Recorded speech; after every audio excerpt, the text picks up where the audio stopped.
ದಯವಿಟ್ಟು ಈ ವಿಡಿಯೋವನ್ನ ಲೈಕ್ ಮಾಡಿ ಮತ್ತು ಕನ್ನಡ ತಂತ್ರಾಂಶ ಯೂಟ್ಯೂಬ್ ಚಾನೆಲ್ಗೆ ಚಂದಾದಾರರಾಗಿ. ಹಲೋ ಫ್ರೆಂಡ್ಸ್, ಕನ್ನಡ ತಂತ್ರಾಂಶ ಯೂಟ್ಯೂಬ್ ಚಾನಲ್ನ ಮತ್ತೊಂದು ಹೊಸ ವಿಡಿಯೋಗೆ ನಿಮ್ಮೆಲ್ಲರನ್ನು ಆತ್ಮೀಯ ಸ್ವಾಗತಿಸ್ತಾ ಇದ್ದೀನಿ. ನಾನು ನಿಮ್ಮ ಸ್ನೇಹಿತ ಘಟಕ್ ಸಿಂಗ್ ಮಾತಾಡ್ತಾ ಇರೋದು.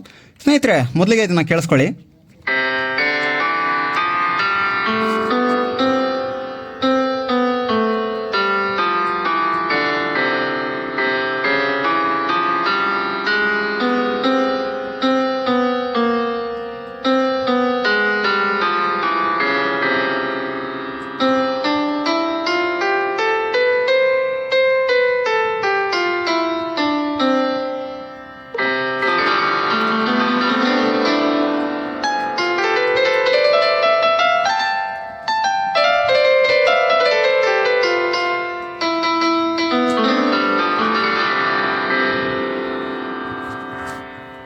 ಕೇಳಿಸ್ಕೊಂಡ್ರಲ್ಲ ಸ್ನೇಹಿತರೆ, ಇದು ನಾನು ಏನು ಮಾಡ್ತಾಯಿದ್ದೀನಿ ಅಂತ ನಿಮಗೆ ಗೊತ್ತಾಗಿರ್ಬೋದು. ನಾನು ಪಿಯಾನೋ ನುಡಿಸ್ತಾ ಇದ್ದೀನಿ. ನಾನು ಪಿಯಾನೋ ನುಡಿಸೋದು ಆಶ್ಚರ್ಯ ಅಲ್ಲ, ಆದರೆ ನಾನು ಯಾವ ರೀತಿ ನುಡಿಸ್ತಾ ಇದ್ದೀನಿ ಅಂತ ಕೇಳಿದ್ರೆ ನಿಮಗೆ ಆಶ್ಚರ್ಯ ಆಗ್ಬೋದು. ನಾನು ಪಿಯಾನೋನ ನುಡಿಸ್ತಾ ಇರೋದು ಮೊಬೈಲಲ್ಲಿ. ಹೌದು ಸ್ನೇಹಿತರೆ, ಪಿಯಾನೋನ ನಾನು ಮೊಬೈಲಲ್ಲಿ ನುಡಿಸ್ತಾ ಇದ್ದೀನಿ. ಅದು ಹೇಗಪ್ಪ ಅಂತಂದರೆ, ನನ್ನ ಮೊಬೈಲ್ಗೆ ಜಸ್ಟ್ ಒಂದು ಎಕ್ಸ್ಟರ್ನಲ್ ಕೀಬೋರ್ಡ್ ಕನೆಕ್ಟ್ ಮಾಡ್ಕೊಂಡಿದ್ದೀನಿ. ಎಕ್ಸ್ಟರ್ನಲ್ ಕೀಬೋರ್ಡ್ ಅಂತಂದರೆ ನಾವು ಕಂಪ್ಯೂಟರ್ ಜೊತೆ ಯೂಸ್ ಮಾಡ್ತೀವಲ್ಲ ಕೀಬೋರ್ಡು, ಅದೇ ಕೀಬೋರ್ಡ್ನೇ ನಾನು ನನ್ನ ಮೊಬೈಲ್ಗೆ ಅಡಿಷ್ನಲ್ ಕೀಬೋರ್ಡಾಗಿ ಕನೆಕ್ಟ್ ಮಾಡಿಕೊಂಡು ಅದ್ರ ಮೂಲಕ ನಾನು ಪಿಯಾನೋ ನುಡಿಸ್ತಾ ಇದ್ದೀನಿ. ಇದು ನಿಮಗೆ ಈಗ ಆಶ್ಚರ್ಯ ಆಗಿರ್ಬೋದು. ಇದು ತಿಳ್ಕೊಳ್ಳೋಂಥ ಕುತೂಹಲ ಕೂಡ ನಿಮಗಿರ್ಬೋದು, ಯಾವ ರೀತಿ ನಾವು ನಮ್ಮ ಕಂಪ್ಯೂಟರ್ ಕೀಬೋರ್ಡ್ನ ಯೂಸ್ ಮಾಡಿಕೊಂಡು ನಮ್ಮ ಮೊಬೈಲಲ್ಲಿ ಪಿಯಾನೋನ ನುಡಿಸೋದು ಅಂತ. ಇದನ್ನೇ ನಾನು ಇವತ್ತು ನಿಮಗೆ ತಿಳಿಸ್ಕೊಡ್ತಾ ಇದ್ದೀನಿ. ವಿಡಿಯೋ ಶುರು ಮಾಡೋದಕ್ಕಿಂತ ಮುಂಚೆ ತುಂಬ ಜನರಿಗೆ ಆಸೆ ಇರುತ್ತೆ ಸ್ನೇಹಿತರೆ, ಪಿಯಾನೋನ ನುಡಿಸ್ಬೇಕು ಅಂತ. ಹಾಬಿ ಆಗಿರುತ್ತೆ ಸುಮಾರು ಜನರಿಗೆ.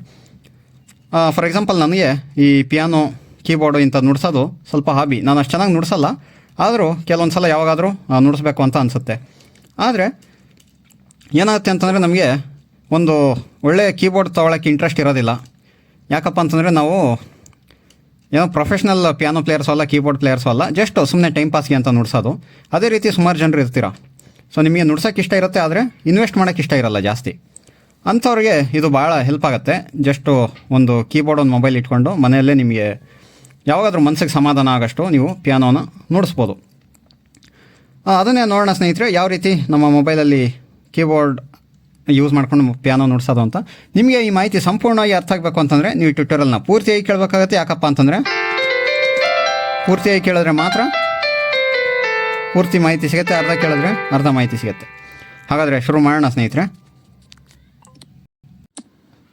ನಮ್ಮ ಮೊಬೈಲಲ್ಲಿ ಪಿಯಾನೋ ನುಡಿಸ್ಬೇಕು ಅಂತಂದರೆ ಮೊದಲಿಗೆ ನಾವು ಕೀಬೋರ್ಡ್ನ ಮೊಬೈಲಿಗೆ ಕನೆಕ್ಟ್ ಮಾಡಬೇಕಲ್ಲ. ಹಾಗಾಗಿ ನಿಮ್ಮ ಹತ್ರ ಒಂದು OTG ಕೇಬಲ್ ಇರಬೇಕಾಗತ್ತೆ. ಯಾಕಪ್ಪ ಅಂತಂದರೆ OTG ಕೇಬಲ್ ಇಲ್ದಂಗೆ ನಾವು ಎಕ್ಸ್ಟರ್ನಲ್ ಕೀಬೋರ್ಡ್ನ ಮೊಬೈಲ್ಗೆ ಕನೆಕ್ಟ್ ಮಾಡೋಕ್ಕೆ ಸಾಧ್ಯ ಆಗೋದಿಲ್ಲ. ಓಕೆ, ಸೊ ಆ ಎಕ್ಸ್ಟರ್ನಲ್ ಕೀಬೋರ್ಡ್ನ ಕನೆಕ್ಟ್ ಮಾಡೋದಕ್ಕೆ ನಾವು ಮೊದಲಿಗೆ ನಮ್ಮ ಫೋನಲ್ಲಿ ಒಂದು ಸೆಟ್ಟಿಂಗನ್ನು ಆನ್ ಮಾಡಬೇಕಾಗತ್ತೆ. ಅದು ಯಾವುದಪ್ಪ ಅಂತಂದರೆ OTG ಆಪ್ಷನ್ ಆನ್ ಮಾಡಬೇಕಾಗತ್ತೆ. ಅದು ಹೇಗೆ ಅಂತ ನೋಡೋಣ.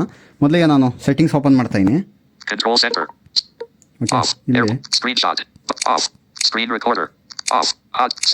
ಓಕೆ, ಸೆಟ್ಟಿಂಗ್ಸ್ ಹೋಗೋಣ. ಸೆಟ್ಟಿಂಗ್ಸಲ್ಲಿ ನನ್ನ ಫೋನಲ್ಲಿ ಎಲ್ಲಿದೆಯಪ್ಪ ಅಂತಂದರೆ ಅಡಿಷನಲ್ ಸೆಟ್ಟಿಂಗ್ಸ್ ಅಂತ ಒಂದಿದೆಯಲ್ಲ, ನೋಡಿ ತೋರಿಸ್ತೀನಿ. ಓಕೆ, ಅಡಿಷನಲ್ ಸೆಟ್ಟಿಂಗ್ಸಲ್ಲಿ ಫುಲ್ ಲಾಸ್ಟಲ್ಲಿ ಇದೆ ಇದು. ನೋಡಿ ಇಲ್ಲಿ OTG on. Checked. On. OTG. This feature allows you to connect to and power type -C devices. If connected earphones, USB drives, or other devices aren't recognized, turn on the OTG switch. It'll turn off automatically after 10 minutes cycle. Switch. So ಇದು ಏನು ಹೇಳ್ತಾ ಇದೆ, ನಿಮ್ಮ C pin ಇರೋಂಥ ಡಿವೈಸ್ಗಳನ್ನ ಇದು connect ಮಾಡ್ಬೋದು OTG cable ಮೂಲಕ ಅಂತ ಹೇಳ್ತಾ ಇದೆ. ಇದು ಬೈ ಡಿಫಾಲ್ಟ್ ಆಫ್ ಇರುತ್ತೆ ಸ್ನೇಹಿತರೆ, ಇದನ್ನ ನಾವು ಆನ್ ಮಾಡಬೇಕಾಗತ್ತೆ. ಆಮೇಲೆ 10 ಮಿನಿಟ್ಸ್ ನೀವೇನು ಕನೆಕ್ಟ್ ಮಾಡಲಿಲ್ಲ ಅಂತಂದರೆ ಅದು ಆಟೋಮೆಟಿಕಲಿ ಆಫ್ ಕೂಡ ಆಗುತ್ತೆ. ಓಕೆ, ಸೊ ಇದು ಆನ್ ಆಗಿದೆ ನನ್ನ ಹತ್ರ.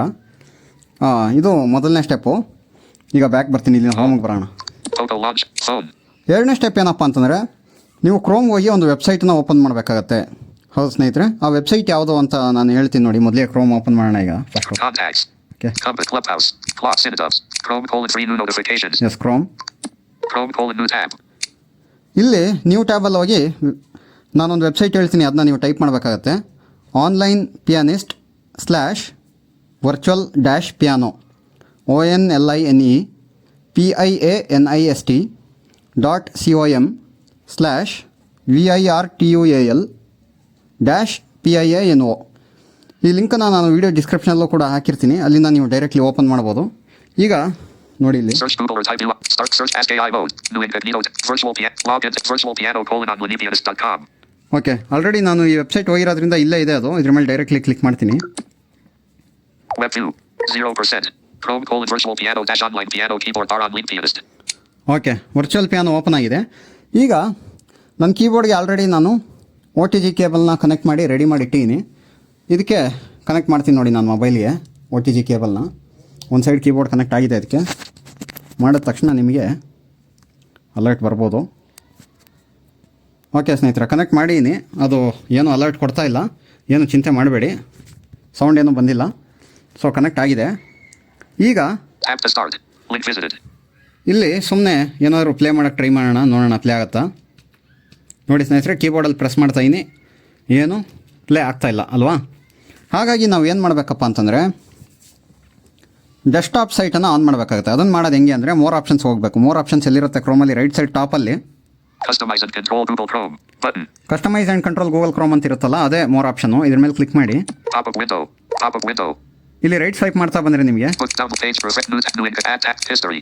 Delete, download, bookmark, recent tabs. ಇದೆಲ್ಲ ಬಿಡಿ. Share, find it, translate, listen to this, show reading, add to home, turn on request desktop site.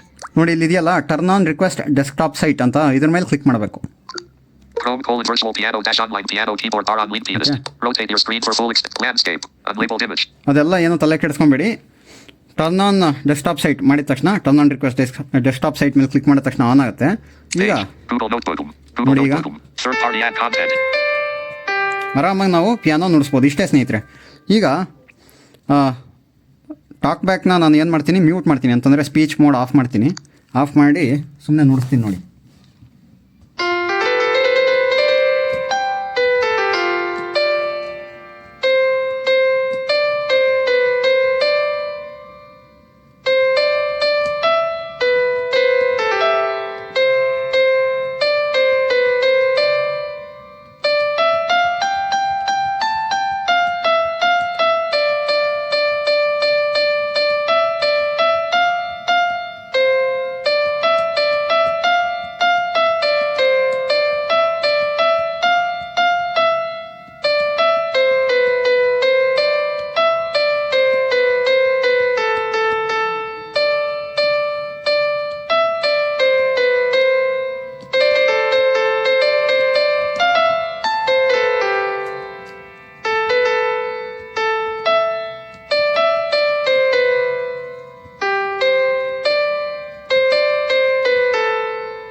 Okay ಸ್ನೇಹಿತರೆ, ಈ ರೀತಿ ನಾವು ಜಸ್ಟ್ ನುಡಿಸ್ತಾ ಹೋಗ್ಬೋದು.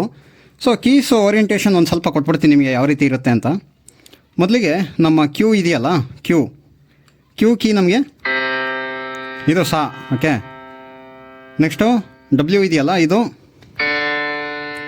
ರೀ, ಇದು ಶುದ್ಧ ರೀ, ಇದು ಕೋಮಲ್ ರೀ ಮತ್ತು ಶುದ್ಧ ರೀ ಅಂತೆಲ್ಲ ಇದೆಯಲ್ಲ. ಸೊ ನಮಗೆ ಕೋಮಲ್ ರೀ ಬೇಕು ಅಂತಂದರೆ 2 ಪ್ರೆಸ್ ಮಾಡ್ಬೇಕು ನಾವು. ನೋಡಿ ಇಲ್ಲಿ ನೋಡಿ, ಇದು ಕೋಮಲ್ ರೀ.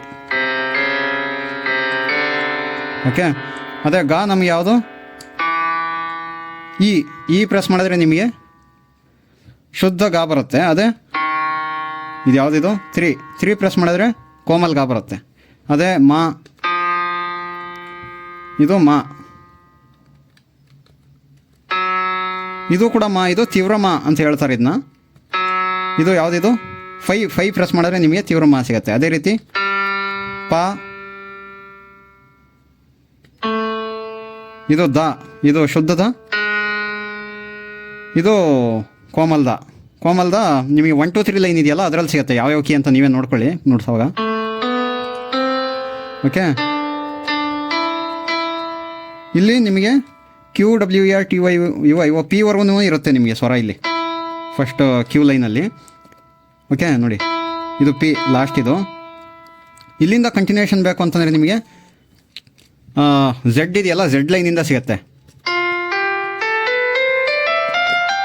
ಓಕೆ. ಸೊ ಈ ASDF ಲೈನ್ನ ನೀವು ಯಾವ ರೀತಿ ನಮ್ಮ ಮೇಲೆ 1 2 3 ಈ ಕೋಮಲ್ ಸ್ವರಗಳು ಯೂಸ್ ಮಾಡ್ಕೊತೀವಲ್ಲ ಆ ಥರ ಯೂಸ್ ಮಾಡ್ಕೊಬೋದು ನೋಡಿ. ನೋಡಿ ಇದು ಯಾವುದಿದು ಎಸ್ ಪ್ರೆಸ್ ಮಾಡಿದ್ರೆ ನಿಮಗೆ ಇದು ಕೋಮಲ್ ರೀನೋ ಯಾವುದೋ ಒಟ್ಟು ನಿಮಗೆ ಕೋಮಲ್ ಸ್ವರಗಳು ಇಲ್ಲಿ ಸಿಗುತ್ತೆ. ಓಕೆ. ಸೊ ಮಾಮೂಲಿ ಕೀಬೋರ್ಡ್ ಅಥವಾ ಹಾರ್ಮೋನಿಯಂ ನುಡ್ಸೋದಕ್ಕೂ ಮತ್ತು ಪಿಯಾನೋ ನುಡ್ಸೋದಕ್ಕೂ ಸ್ವಲ್ಪ ವ್ಯತ್ಯಾಸ ಇರುತ್ತೆ. ಇದರಲ್ಲಿ ಕೀಬೋರ್ಡು ಸ್ವಲ್ಪ ಚೇಂಜ್ ಇರುತ್ತೆ, ಅದೇ ಥರ ಇರೋದಿಲ್ಲ. ಕೀಸು ಸ್ವಲ್ಪ ಚೇಂಜ್ ಇರುತ್ತೆ, ಅದನ್ನ ನೀವು ನೋಡ್ಕೊಳ್ಳಿ, ಪಿಯಾನೋ ನುಡ್ಸೋರು ಗೊತ್ತಿರುತ್ತೆ. ಈ ರೀತಿ ನಾವು ಪಿಯಾನೋವನ್ನು ನುಡಿಸ್ಬೋದು. ಓಕೆ. ಸೊ ನೀವು ಕೂಡ ಪಿಯಾನೋನ ನುಡಿಸಿ ಸ್ನೇಹಿತರೆ. ಸ್ಟೆಪ್ ಬೈ ಸ್ಟೆಪ್ ನಾನು ಎಲ್ಲ ಎಕ್ಸ್ಪ್ಲೈನ್ ಮಾಡಿ ಏನೇನು ಮಾಡಬೇಕು ಅಂತ. ಜಸ್ಟ್ ನಿಮ್ಮ ಹತ್ರ ಒಂದು ಕಂಪ್ಯೂಟರ್ ಕೀಬೋರ್ಡು ನಿಮಗೆ ಏನೊಂದು 250-300 ರೂಪಾಯಿ ಎಲ್ಲ ಹಾಕಿದ್ರೆ ಒಂದು ಎಕ್ಸ್ಟರ್ನಲ್ ಕೀಬೋರ್ಡ್ ಸಿಗುತ್ತೆ. ಮೊಬೈಲ್ ಅಂತೂ ಎಲ್ಲರ ಹತ್ರ ಇದ್ದೇ ಇರುತ್ತೆ. ಈ ಥರ ಕೀಬೋರ್ಡ್ ತೊಗೊಂಡು ಯಾರಿಗಾದ್ರೂ ಹಾಬಿ ಇದ್ದರೆ ಈ ಥರ ನುಡ್ಸೋದಕ್ಕೆ ಜಸ್ಟು ಎಕ್ಸ್ಟ್ರಾ ಇನ್ವೆಸ್ಟ್ಮೆಂಟ್ ಮಾಡೋ ಬದಲು, ಯಾಕೆಂದರೆ ಎಕ್ಸ್ಟ್ರಾ ಇನ್ವೆಸ್ಟ್ಮೆಂಟ್ ಮಾಡಿನೂ ನಾವೇನು ಮಾಡಲ್ಲ, ಜಸ್ಟು ನಮ್ಮ ಖುಷಿಗೆ ನಾವು ನುಡಿಸ್ಕೊಳ್ಳೋದು. ಹಾಗಾಗಿ ಅಂಥವ್ರು ಯಾರಾದರೂ ಇದ್ದರೆ ಇದನ್ನು ಯೂಸ್ ಮಾಡ್ಕೊಬೋದು. ಅದೇ ರೀತಿ ಇದನ್ನು ನಾವು ಲ್ಯಾಪ್ಟಾಪ್ ಅಥವಾ ಕಂಪ್ಯೂಟ್ರಲ್ಲೂ ಕೂಡ ಮಾಡ್ಬೋದು ಸ್ನೇಹಿತರೆ. ಅದರಲ್ಲಿ ಪ್ರೊಸೀಜರ್ ಸೇಮೇನೆ. ನೀವು ಅಡ್ರೆಸ್ ಬಾರ್ಗೆ ಹೋಗಿ onlinepianist.com/virtual-piano ಈ ಒಂದು ವೆಬ್ಸೈಟ್ ಓಪನ್ ಮಾಡಿ ನಿಮ್ಮ ಸ್ಕ್ರೀನ್ ರೀಡರ್ನ ಆಫ್ ಮಾಡಬೇಕಾಗತ್ತೆ ಲ್ಯಾಪ್ಟಾಪಲ್ಲಾದರೆ. ಯಾಕಪ್ಪ ಅಂತಂದರೆ ಈ ನಾವೇನು ಕೀಸ್ ಪ್ರೆಸ್ ಮಾಡ್ತೀವಲ್ಲ QWERTY ಅದಕ್ಕೆಲ್ಲ ಕೆಲವೊಂದು ಶಾರ್ಟ್ಕಟ್ ಕೀ ಅಸೈನ್ ಆಗಿರುತ್ತೆ ಬ್ರೌಸರಲ್ಲಿ. ಸೊ ನೀವು ಫಾರ್ ಎಕ್ಸಾಂಪಲ್ ಪ್ರೆಸ್ ಮಾಡಿದಾಗ ನೆಕ್ಸ್ಟ್ ಹೆಡಿಂಗ್ ಜಂಪ್ ಆಗೋದು ಅದೆಲ್ಲ ಇರುತ್ತಲ್ಲ, ಆ ಕೀಸ್ ವರ್ಕ್ ಮಾಡೋಕ್ಕೆ ಸ್ಟಾರ್ಟ್ ಆಗುತ್ತೆ. ನೀವು ಒಂದು ವೇಳೆ ಸ್ಕ್ರೀನ್ ರೀಡರ್ ಆಫ್ ಮಾಡಿಲ್ಲ ಅಂತಂದರೆ ನೀವು ಜಾಸ್ ಅಥವಾ NVIDIAನ ಕ್ವಿಟ್ ಮಾಡಬೇಕು. ವೆಬ್ಸೈಟ್ ಹೋದ ತಕ್ಷಣ ಕ್ವಿಟ್ ಮಾಡಿಬಿಟ್ಟು ನೀವು ಆರಾಮಾಗಿ ಪಿಯಾನೋವನ್ನು ನುಡಿಸ್ಬೋದು. ಸೊ ನನ್ನ ಎಕ್ಸ್ಪೀರಿಯನ್ಸ್ ಪ್ರಕಾರ ಕಂಪ್ಯೂಟ್ರಲ್ಲಿ ಇನ್ನೊಂದು ಸ್ವಲ್ಪ ಬೇಗ ಚೆನ್ನಾಗಿ ನುಡಿಸ್ಬೋದು ನಾವು. ಇದರಲ್ಲಿ ಸ್ವಲ್ಪ ಲ್ಯಾಗ್ ಆದಂಗೆ ಅನಿಸುತ್ತೆ. ಮೊಬೈಲಲ್ಲಿ ನಾವು ಕನೆಕ್ಟ್ ಮಾಡ್ಕೊಂಡು ನುಡಿಸೋವಾಗ ಸ್ವಲ್ಪ ಲ್ಯಾಗ್ ಆಗುತ್ತೆ. ನಾನು ಯೂಶ್ವಲಿ ಲ್ಯಾಪ್ಟಾಪಲ್ಲೇ ನುಡಿಸೋದು.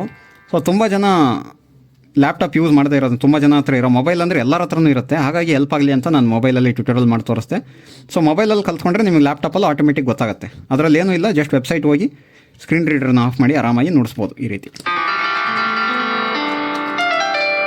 ನೋಡಿ ಕಾರ್ಡ್ಸು ಕೂಡ ನುಡಿಸ್ಬೋದು. ಕಾರ್ಡ್ಸು ಹೆಂಗಪ್ಪ ಅಂತಂದರೆ ನೀವು ಲೆಫ್ಟ್ ಹ್ಯಾಂಡಲ್ಲಿ ಕಾರ್ಡ್ಸನ್ನ ನುಡಿಸ್ಕೊಂಡು ರೈಟ್ ಹ್ಯಾಂಡಲ್ಲಿ ಏನೋ ಪಿಯಾನೋ ಯಾವ್ದಾದ್ರು ಹಾಡೋ ಏನಾದ್ರು ನುಡಿಸ್ಬೋದು. ನೋಡಿ ಫಾರ್ ಎಕ್ಸಾಂಪಲ್ಲು ಈಗ QE ಮತ್ತು T ಈ 3 ಹಿಡ್ಕೊಂಡು ಒಂದು ಕಾರ್ಡು ನೋಡಿ ಈ ರೀತಿ.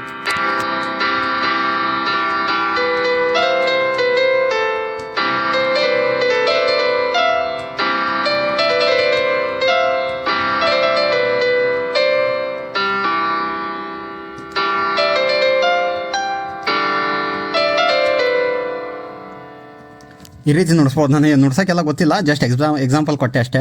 ಕಾರ್ಡ್ಸು ಮತ್ತು ಪಿಯಾನೋ ಯಾವ ರೀತಿ ನುಡಿಸ್ಬೋದು ನೀವು, ಅಂದರೆ ಕಾರ್ಡ್ಸ್ ಹಿಡ್ಕೊಂಡು ಅದ್ರ ಜೊತೆಗೆ ಏನಾದರೂ ನುಡ್ಸೋದಿದ್ರೆ ಯಾವ ರೀತಿ ನುಡಿಸ್ಬೋದು ಅಂತ. ಸೊ ಇದು ಇವತ್ತಿನ ಮಾಹಿತಿ ಆಗಿತ್ತು ಸ್ನೇಹಿತರೆ. ಈ ಮಾಹಿತಿ ನಿಮ್ಗೆ ಇಷ್ಟ ಆಗಿದ್ದರೆ ಈ ವಿಡಿಯೋನ ಲೈಕ್ ಮಾಡಿ, ನಿಮ್ಮ ಸ್ನೇಹಿತರೊಂದಿಗೆ ಶೇರ್ ಮಾಡಿ.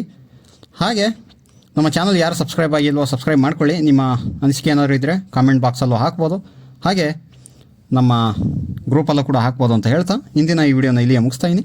ಮತ್ತೊಮ್ಮೆ ಯಾವುದಾದ್ರು ಒಂದು ಹೊಸ ಮಾಹಿತಿಯೊಂದಿಗೆ ನಿಮ್ಮನ್ನ ಭೇಟಿ ಆಗ್ತೀನಿ. ಅಲ್ಲಿವರೆಗೂ ಜೈ ಹಿಂದ್, ವಂದೇ ಮಾತರಂ, ಜೈ ಕರ್ನಾಟಕ ಮಾತೆ.